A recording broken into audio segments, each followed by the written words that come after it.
Bonjour et bienvenue sur le podcast Bien chanter des solutions pour votre voix. C'est Antoine Rudy, votre coach vocal, et on continue avec cette série de documents initialement publiés sous forme de vidéo et que je vous rediffuse aujourd'hui sur cette chaîne podcast. A tout de suite. Tu n'as aucun talent pour chanter. Bonjour, je suis Antoine, coach vocal, je vais t'expliquer cela. J'ai accompagné des chanteurs lors de plus de 3000 coachings et si tu souhaites toi aussi recevoir tous mes conseils, tu peux t'abonner en cliquant ici. Plusieurs études scientifiques tendent à montrer que le talent n'existerait pas. En effet, il y a souvent un mythe sur les génies ou les personnes qui ont beaucoup de talent et les personnes qui n'ont pas beaucoup de talent et on arrive souvent à se comparer à ces personnes en disant « Ah oui, mais lui, il a du talent », comme si on se donnait une excuse. Il existe en fait deux paramètres qui ont été isolés, qui sont la motivation et la répétition. La motivation, tu comprends facilement ce que c'est. Si tu vas à l'entraînement de tennis en traînant les pieds, tu ne vas pas forcément profiter énormément de cet entraînement. Des études scientifiques ont prouvé également que lorsque l'on sait ce que va nous apporter l'activité qu'on va réaliser, on retient beaucoup plus de choses, on lit beaucoup plus vite quand on lit par exemple un ouvrage. Donc si tu n'es pas motivé pour faire quelque chose, finalement ton cerveau en fait va mettre de côté ce que tu vas voir. C'est pareil pour chanter, c'est pareil pour une activité sportive, c'est pareil pour la danse. Si tu n'es pas dedans, tu ne seras pas concentré, tu ne seras pas les plus attentifs et finalement ton cerveau ne va pas retenir ce qui serait important pour ton art. La meilleure motivation pour apprendre à chanter, c'est tout simplement pour toi-même. Ne le fais pas pour quelqu'un d'autre ou pour les autres, pour ce que vont dire les autres. Fais-le pour toi, pour te faire plaisir. Ça sera déjà pas mal et c'est un des premiers paramètres qui a été isolé, donc la motivation parmi les gens que l'on catalogue comme talentueux. Le deuxième paramètre qui a été isolé, c'est la répétition. Et là, il faut vraiment pas se mentir. C'est pas du tout la même chose si tu fais de temps en temps quelque chose ou si tu t'y colles très régulièrement.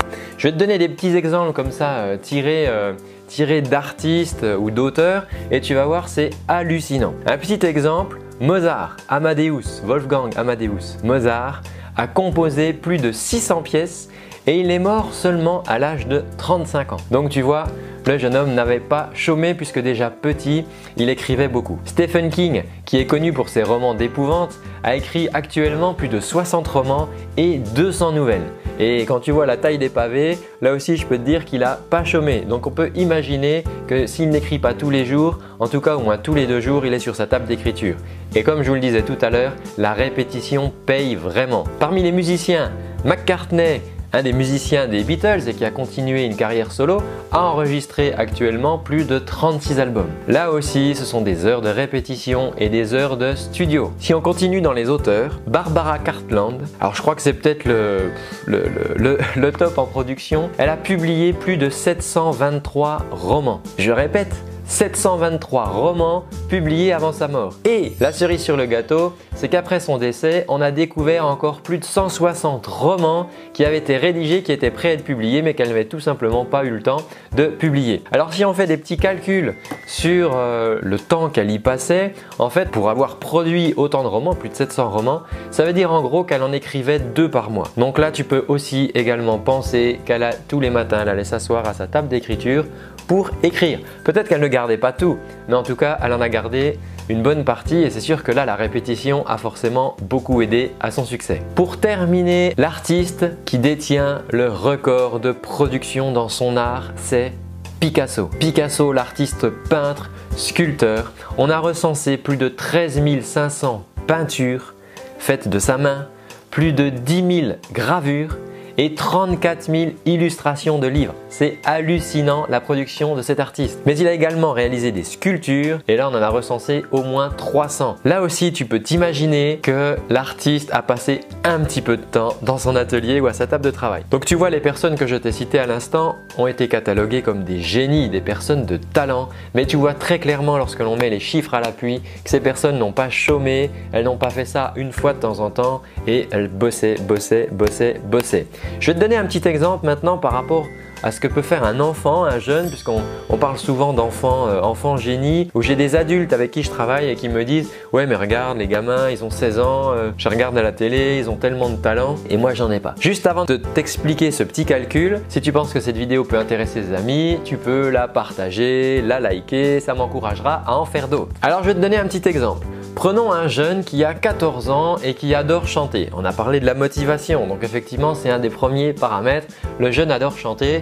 Comme toi qui écoutes cette vidéo, tu peux adorer chanter. On va considérer que ce jeune, et ce n'est pas des chiffres en l'air parce que moi c'est ce que je constate si tu veux avec les jeunes que j'ai pu accompagner en coaching, on peut largement considérer qu'il va chanter au moins 2 heures tous les jours. Clairement. En allant à l'école ou en rentrant de l'école ou le soir dans sa chambre, 2 heures par jour, c'est vraiment pas déconnant. Ce qui va représenter par semaine 14 heures par semaine qui je multiplie par le nombre de semaines dans l'année et ça va faire 728 heures par an. C'est déjà pas mal. Imaginons que cet ado fasse ça entre l'âge de 12 et 16 ans. Admettons, j'ai fait les calculs comme ça, que ce soit un ado qui fasse ça, il chante entre 12 et 16 ans. C'est 728 heures par an, d'accord? Multiplié par les 4 ans où il va faire ça, ça va nous faire plus de quasiment 3000 heures, 2912 heures exactement. Imagine, ça veut dire qu'à l'âge de 16 ans, toi tu vois ce gamin qui, voilà, dans son coin, qui se met à chanter, là tu te dis « Waouh, mais quel talent, c'est fabuleux !» Sauf qu'en fait le jeune, il a déjà cumulé presque 3000 heures de vol. Tu vois, c'est un peu comme les pilotes d'avion, plus de 3000 heures de chant. Et alors, je te dis pas s'il a travaillé ou pas travaillé, je te parle juste dans le fait de chanter. Il aura chanté à l'âge de 16 ans, à raison de 2 heures par jour, parce que c'est sa passion et il va même pas y penser, c'est pas une contrainte. Et bien, il aura chanté quasiment 3000 heures. Prenons maintenant l'exemple d'un adulte de 30 ans qui va chanter lui 2 heures par semaine. C'est sa passion, il aime ça, mais il a son boulot, il a son job, peut-être des enfants, un conjoint, de la famille à aller voir. Et donc voilà, le samedi après-midi, il s'accorde 2 heures par semaine pour chanter. Eh bien, à raison de 2 heures par semaine, pour cumuler autant d'heures qu'un ado de 16 ans, qui aurait fallu 3000 heures, il va lui falloir 28 ans. Pas si tu comprends bien le calcul. C'est-à-dire qu'un ado à 16 ans, s'il démarre à chanter à partir de l'âge de 12 ans, quand il arrive à 16 ans, il aura déjà chanté au moins 3000 heures. Un adulte de 30 ans, pour chanter autant d'heures que cet ado, parce que lui l'adulte il peut le faire que 2 heures par semaine, eh bien il va lui falloir 28 ans, ce qui va l'emmener à 58 ans. C'est-à-dire qu'à l'âge de 58 ans, il aura eu autant d'heures de vol, si on peut dire ça, autant d'heures de chant qu'un ado de 16 ans qui chante 2 heures tous les jours. Donc tu vois bien que la répétition est essentielle, j'en ai parlé tout à l'heure, tu vois bien qu'on n'est pas tout à fait à égalité. Mais donc il n'y a pas de talent là-dedans, c'est juste que le jeune, l'ado dont je te parle, il va y avoir passé des heures. Maintenant, tout n'est pas perdu pour toi si tu n'as pas le temps de chanter 2 heures par jour, c'est que le jeune qui va chanter ne va pas forcément faire de la technique. Donc il ne sera pas 100% efficace. Il va répéter, c'est clair, et donc il va trouver par lui-même, si tu veux, un geste qui lui convient le mieux pour chanter. Mais si toi, tu utilises tes 2 heures par semaine en les répartissant dans ta semaine pour saupoudrer un petit peu comme ça, 20 minutes par-ci, 20 minutes par-ci, tu seras déjà beaucoup plus efficace. Deuxième chose, si tu utilises du coup des exercices et que tu chantes pas juste à tue-tête, mais que tu bosses vraiment ta voix, tu seras beaucoup plus efficace et tu pourras rattraper largement ton retard. Ne t'inquiète pas. Donc, ne te compare pas aux personnes dont tu trouves qu'ils ont du talent ou du génie, mais travaille efficacement, fais-le à petite dose, plutôt saupoudré dans la semaine plutôt que des grosses sessions le week-end, ça sera beaucoup plus efficace. Et si tu souhaites que nous le fassions ensemble, je te propose de t'accompagner pendant 30 jours en vidéo pour te suivre et t'aider dans ta progression vocale. Il suffit pour ça de cliquer juste en dessous dans la description ou ici sur le côté. Je te dis à très bientôt et surtout, prends soin de ta voix.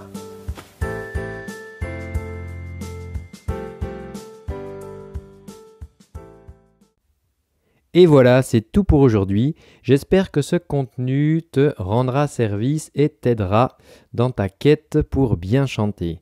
En attendant, si tu souhaites aller plus loin, je te rappelle que tu peux suivre et recevoir gratuitement pendant 1 mois des cours de chant avec moi au format vidéo. Tu reçois ça toutes les semaines par mail. Il te suffit pour ça de cliquer sur le petit lien qui est dans la description. Voilà, tu me laisses ton adresse mail et je t'envoie, je ne vais pas te pourrir ta boîte, mais je t'envoie tout simplement les exercices, les vidéos toutes les semaines avec un petit lien et ça pendant 1 mois. Et voilà, ça sera l'occasion pour toi de démarrer le travail de ta voix. En attendant, je te dis à très bientôt et surtout, prends bien soin de ta voix. Ciao!